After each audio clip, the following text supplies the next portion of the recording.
Be careful what you wear at night. When the world sleeps, your subconscious wakes up. At night, you are not building your image. You are shaping your inner state. Some perfumes are not designed for rest. They are designed to attract, to provoke, to pull energy outward. And when awareness is low, anything that pulls, takes. This is not superstition. This is discipline.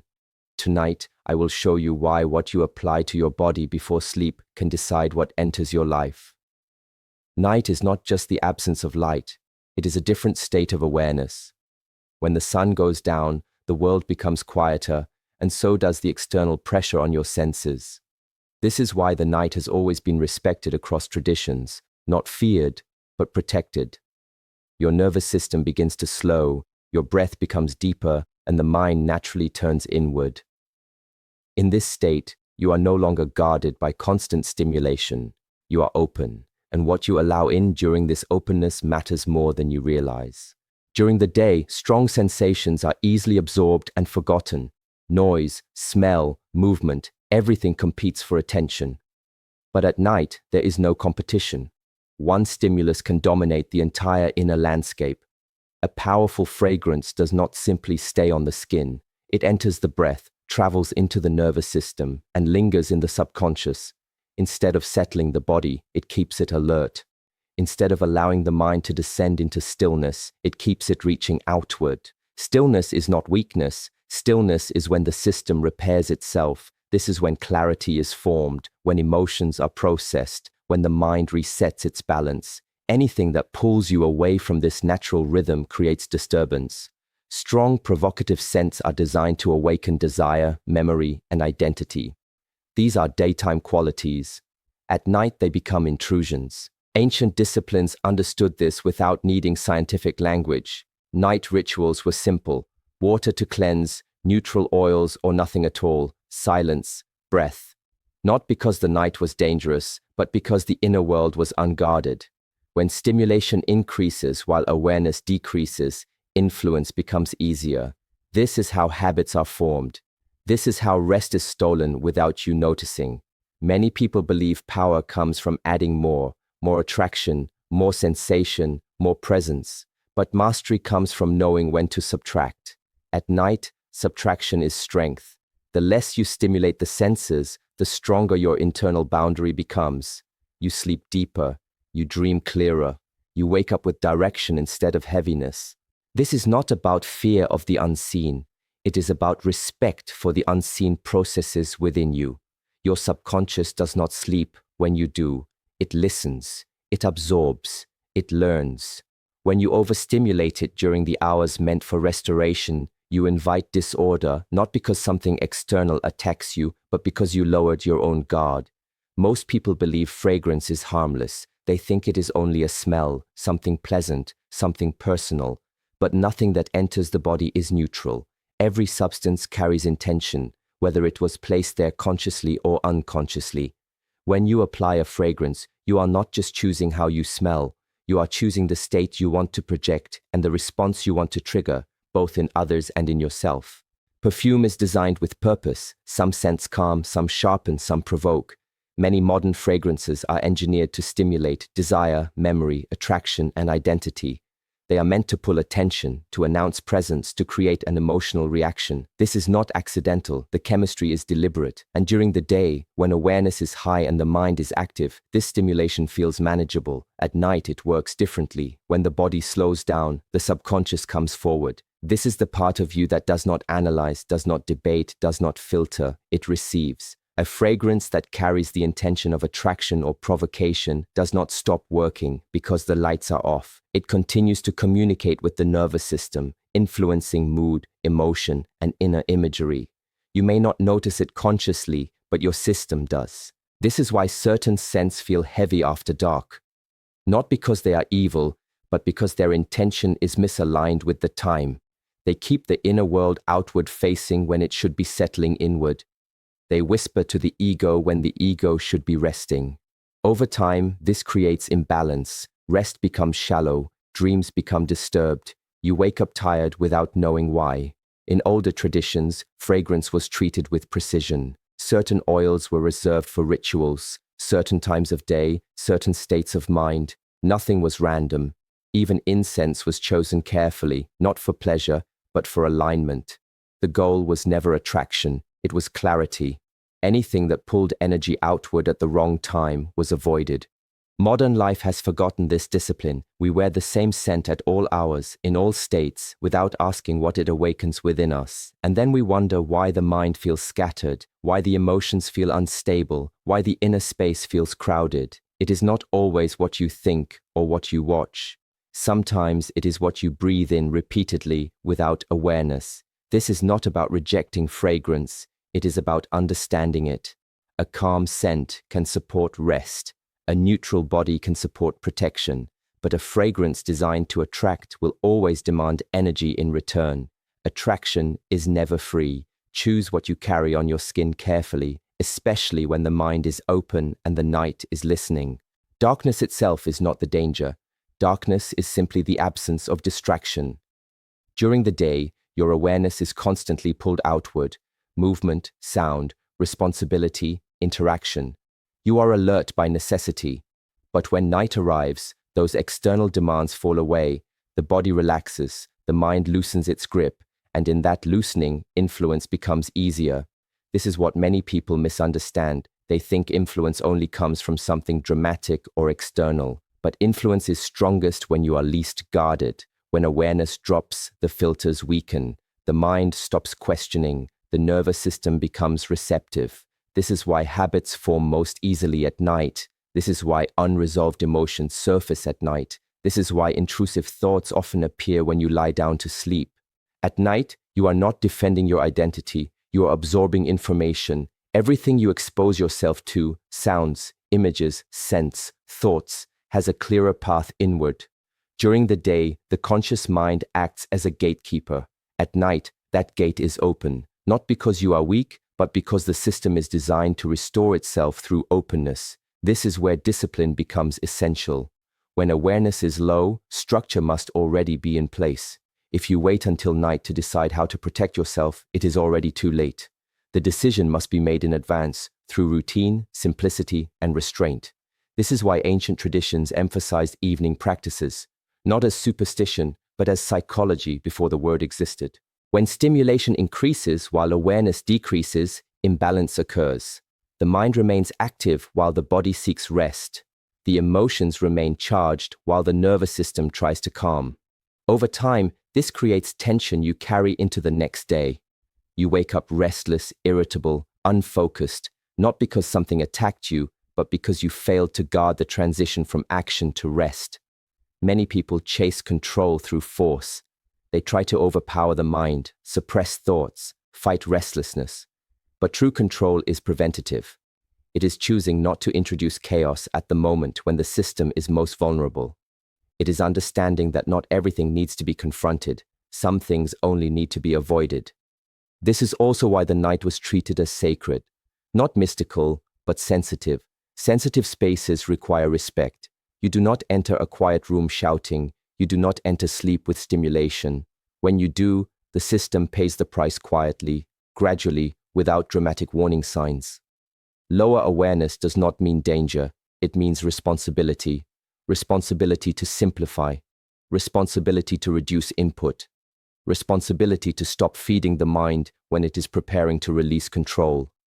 When you respect this, rest becomes deep. When you ignore it, the night becomes heavy. Attraction is not always harmless. Many people think that drawing attention or stirring emotions is simply a matter of charm or presence. But there is a cost to constant outward pull, especially when the night is near. Every action, every scent, every signal you emit carries energy. When you direct that energy outward, you are giving a part of yourself away. And what is given away is not easily recovered. Perfumes, colognes, and other fragrances are designed to pull attention. They do more than smell pleasant. They create a signature, a vibration that draws others in. During the day, when awareness is active and boundaries are firm, this can feel harmless or even empowering. At night, however, it is different. The inner system is softer, more open. The subconscious listens more closely than the conscious mind. What constantly attracts outward attention can quietly drain the internal energy reserves, leaving the body restless, the mind unsettled, and the spirit vulnerable. Energy follows intention. When a fragrance is designed to allure, it carries intention. When you apply it during the hours meant for rest, you are unintentionally amplifying that pull. The mind, the body, and the subtle inner system are all influenced by what is directed toward the outside. Instead of containing your energy, protecting it, and restoring it, you are scattering it. Each hour of scattered energy is 1 hour less of calm, 1 hour less of clarity, 1 hour less of protection. This is why ancient practices emphasized moderation and alignment. Substances that attract or provoke were not banned, but they were timed. Certain oils and scents were reserved for ritual, for daytime interaction, for deliberate purpose. At night, the goal was containment, clarity, and restoration. Anything that pulled outward was seen as a potential drain. Not because attraction is evil, but because uncontrolled attraction allows energy to leak unnoticed.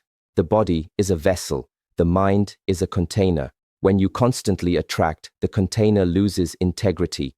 Attention is pulled outward and inner boundaries weaken. This is subtle, often invisible, but cumulative. You may not notice it in the moment, but over days and weeks, you feel tired, unfocused, or overwhelmed. You feel the consequences of giving away energy that should have been held and restored. Mastery is understanding this balance. Attraction itself is not forbidden, but timing, context, and awareness matter.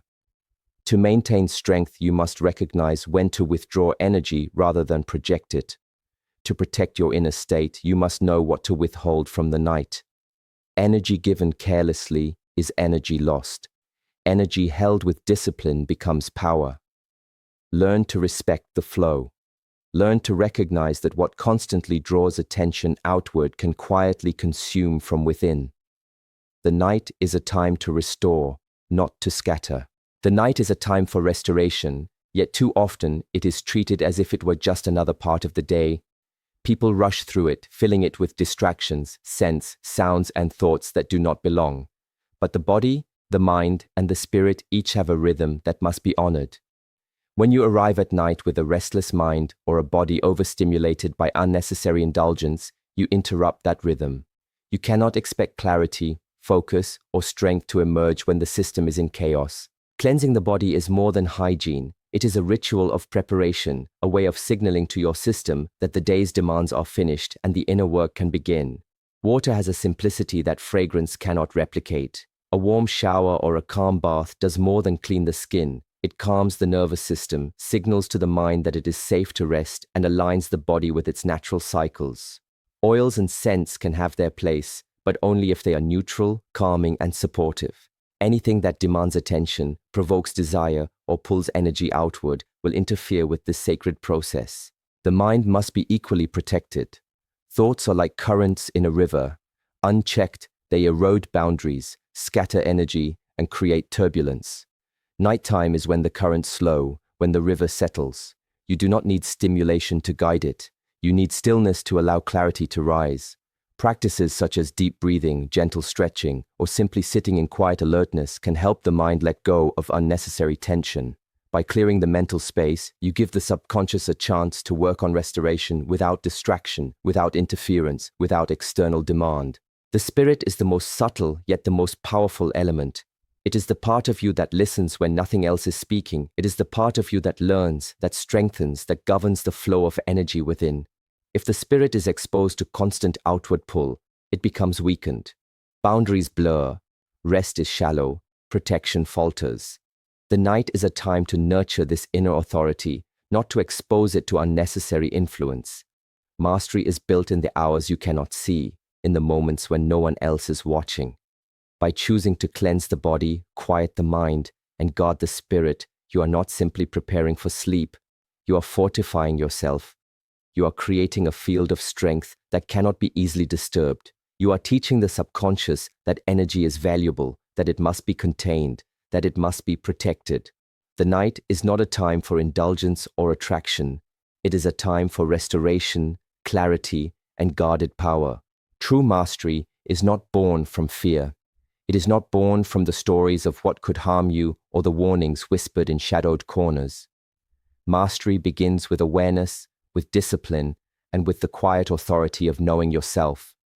The world will always present forces that seek to pull at your attention, to influence your thoughts, or to draw your energy outward. But the moment you understand that control begins within, you realize that nothing external has the power to govern you unless you allow it. Many believe that power comes from accumulation, more attention, more attraction, more possessions. But real power comes from restraint. It comes from knowing what to invite and, more importantly, what to withhold. When night arrives, the lessons of restraint are revealed in the most subtle ways. The body slows, the mind softens, and the spirit becomes sensitive. Anything that overreaches or demands your energy during this time is not harmless. It is a test of discipline. It is an opportunity to choose mastery over indulgence. Control is often mistaken for resistance. People think they must fight every distraction, resist every temptation, or repel every influence. But true control is preventative. It is the quiet preparation, the careful alignment of habits and environment, the conscious decision to remove what can disturb rather than attempting to battle it once it has already entered. The fragrance you wear, the stimuli you allow, the rituals you observe, they are all part of this internal architecture.